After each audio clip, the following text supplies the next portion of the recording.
Crumbleflan, Part 20. Uneasy is the head.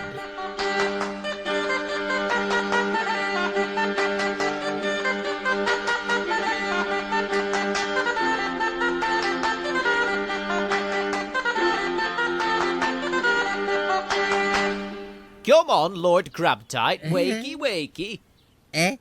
What? Ah! Oh, me back. Feels like I've been sleeping on rocks. Of course not. You were sleeping on tree roots. What? Why didn't someone tell me? You were sleeping so soundly we thought it rude to disturb you. I'll never walk again. You ought to try doing my morning stretches with me. Yeah, right. Good Lord, woman, what are you doing? This pose is called the flowering Yemite. Never mind that. Why haven't you got any clothes on? I am bound by my chaste vows to avert my eyes. Pray forgive the retching you shall overhear anon. I always do my morning exercises san attire. It's much less restrictive. Ah, come on, Aldith, sling your dress on. Do us a favour, eh? Come now, Wallace. Surely druids are well known for dancing nude. Yes, but at night. Not in the cold, hard light of day. Cover yourself up, girl. Very well. I don't know what all the fuss is about, really. We all have a body after all. Blimey, we haven't even had breakfast. Oh, that bleeding duck. Oh, could someone get rid of it, please? Why, it's doing no one any harm. Not yet, maybe. But they can break a man's arm, they can, with a single blow of their bill. You're thinking of swans, man. What about the incident at Wolves Mop? Darren the Drover lost an eye. That was a goose. Dost thou know aught of waterfowl, sir? Yes, foul is right, mate. I tell you, I don't like it.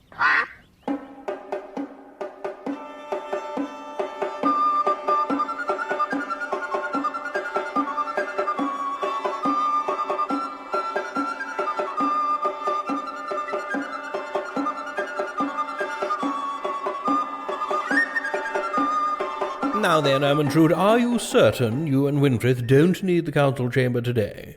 No, Vivian.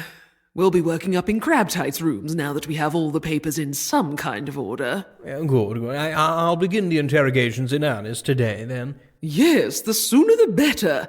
Is Elder Sackcloth helping you again? Yes, he's fetching them in here now, in fact. Hang on. They'll be guarding, won't they? If we pull them away from their guarding duty, no one will be doing any guarding. Sometimes, Vivian, I wonder if you think at all before you open your mouth. Oh, very rarely, dearest. I tend to give tongue and hope that my brain will catch up with me somewhere along the line. And here we are, waiting in perpetuity. My father always taught me to be active. As king, one is often making over 10 decisions a day. He said, you don't have time to ponder over every little thing, just speak. Yes, but it helps if you have something substantive to say, Vivian. Anyway, there is, of course, a team of guards that take shifts, so you can talk to the ones who aren't guarding right at this very moment. Oh, I see. Well, righto. Majesty, I have with me Tanner the Tubby, sire. Oh, good. He wasn't actually guarding when you brought him, was he? Oh, I know not, Majesty. You weren't, were you? Good Lord. No, sire. I was on me break. I brought me pie with us. I hope you don't mind, like. A confession so early, eh? What? You're the pie thief. No, sire. We are here to determine whether anyone is stealing from the treasury. Oh? I'm leaving before I lose the will to live. Good luck to you both. And especially to you, Tanner. Cheers, Your Majesty. Goodbye, my love. Now then, Tanner, was it? Aye, that's me, Majesty. Then by heaven, what are you doing here as a guard? Surely you're a tanner, hmm? My father is like, but I couldn't hack it. In my opinion, you're either born to it, working with leather, that is, or you isn't, and I isn't. I'm sure your father was sore dejected when you broke from the family trade. He tried to throttle us, your priestliness. But I'm a bit heavier than he is, and when I collapsed on top of him, he stopped strangling and started shouting for help. What particularly made you want to leave the business? I kept cutting myself when I was shaving the hides. I reckon being a guardsman would be less dangerous. Verily. That and the smell. Have you ever smelled a tannery, Majesty? No, I dare say I haven't. A man with my refined senses cannot work in that environment. Young Tanner, do you know why you have been called before your king? Not a clue, but it's a great honour, like. Well, it has been brought to our attention that there is money missing from the treasury. Bummer. Yes, it is, isn't it? Can you tell us, brother, if thou hast seen aught out of the ordinary in times of late? Can I... What? Are we brothers? Anything odd going on, young man? Earth. No, nothing. No one creeping about, asking any questions about the locks on the door or the height of the windows? No. Do you see much at all down there, Tanner? Well, it's not the most entertaining spot in the castle, sire. It can get quite boring. That's not... Yes, I see. Whoa! There was one time. Yes? A bird managed to get into the corridor somehow. And old Flatters was scrabbling around like a cat in a sack trying to get it to go towards the door. It was proper funny. That's not really... And then right, old Flatters tripped over his scabbard and his teeth shot across the floor. Oh, good heavens. No, they aren't his real ones. He's got a set of ivory chompers. He doesn't like anyone knowing, but it's pretty obvious. Even when they aren't rattling across the flagstones. When he smiles, it's like someone's dropped a set of pearls in a cow pot.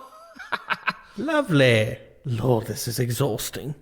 Well, don't let us detain you any further. You've been very helpful. Wait! Just one moment more, ye of the straining belt. Allow me to ask you just one further question. Of course. You've got me undivided attention. Man, this pie. Please know that I do not mean to accuse you. I merely ask, did you steal the money? Great God, I have killed him. Oh, this is getting us nowhere. Your Majesty? Sid! Oh, saints preserve us. What a blessed interlude. Hello, Tanner. You all right, mate? How can I help you, Sid? Today is tax gathering day, Your Majesty. Normally Lord Crabtype would go round, but... Oh, smoke me like a kipper. A king's work is never done. All right, I'm coming. Sackcloth, look after Tanner, would you? Verily, Majesty. How are you now, goodly guardsman? Yeah, I think I'm all right now. So good. Good, young scab. Grip. You are doing very well. The next article in the chivalric code is to protect the weak and defenceless. Protect the weak and defenceless. Right. Where'er you may find yourself, if a person is in peril, it is your duty to defend them. Especially if they're weak and defenceless. Quite so, without exception. What about when you're on a crusade in foreign lands? What's that, young man? Well, don't crusading knights rampage through towns and villages? Those people aren't soldiers or knights, they're just ordinary folk like me and... Crabtype. Me? I'm not like you, son. And it's Lord Crabtype. Yes, well, what happens on crusade stays on crusade, as we say. Right, so there are exceptions then. Yeah, no. Look, could we just drop it for the moment? I'm just trying to get it clear in me head, Sir Rafe. Leave it. This mangy mallard has been following me all day. Can we please do something to get rid of it? He likes you. Well, I don't like him. What does he think he's going to get out of me anyway? I don't know. He's obviously oblivious to the fact that you're a stingy old swine. Why don't one of you peasant people kill it and we can have it for lunch? Absolutely not. Whilst I'm with you on this trip, we shall not be eating the flesh of any animal. I am a strict vegetarian. I only eat fruits and vegetables, grains, eggs and dairy. Oh, great. So not only am I breaking my back, blistering my feet and fending off a feathery foe every hour of the day and night, but I have to endure eating nothing but mushrooms for the whole trip. Yeah, but Eldith has stocked up right well with them. See these fine specimens she has in her pack? Oh, not those ones, Sir Rafe. If you eat those, you'll be transported to a realm beyond your understanding. Huh? Funky fungi, Sir Knight. Well known to us druids. Oh, move on. Now then, sire, we just go door to door and ask 'em all to pay up. Nice and easy. I'll do it myself, but it helps to have an authoritative presence, you see. Saves any arguments. Quite right. Lead on. Oh, hello. We're just here to... I'm very busy. You'll have to call back later. Oh. Fret not, sire. Good morrow. We're here for taxes. My God! It's the king! Oh, What was that? they fainted. Hello. Oh, yes. What's all this, then? What's brought the king himself down here, eh? Taxes, Dahlia. Pay up. Oh, I thought as much. Robbery is what it is, nothing more nor less. It's going well. Hello. We've... Minus pie. Hello, Tanner. No. I've had quite enough of him today. Oh, what a grueling and demoralizing day. I'm entirely spent. Oh, and my feet are killing me. Tell you what I'd like to do, Your Majesty, after a long day of tax gathering. There's a little stream runs through just beyond Fardell's Lane. You can take your shoes and hose off and... Oh, it's just marvellous. Oh, lead on.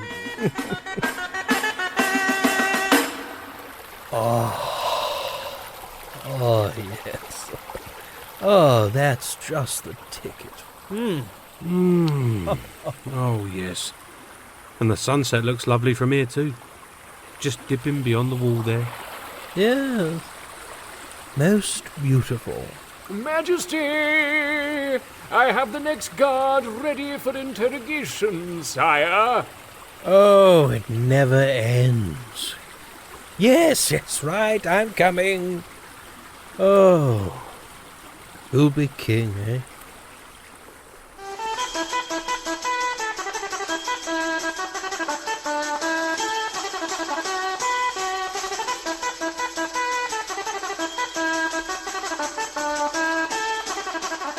That was Crumbleflan, with Callum Hale as King Vivian the Vague, Philippa James as Queen Ermintrude the Organised and Dahlia Mail, David Boyle as Lord Crabtite the Cunning, Jacqueline Johnson as Grundleburn the Great and Mar Backdraft, Wayne Ingram as Sir Rafe Fairplay, Lewis Allcock as Elder Sackcloth, Ivan Wilkinson as Tanner the Tubby, Dylan Allcock as Diggory Scab the Squire, Roger Parkins as Sid the Serf, Christian Patterson as Wallace the Welshman, and Alice Osmanski as the Fainting Serf.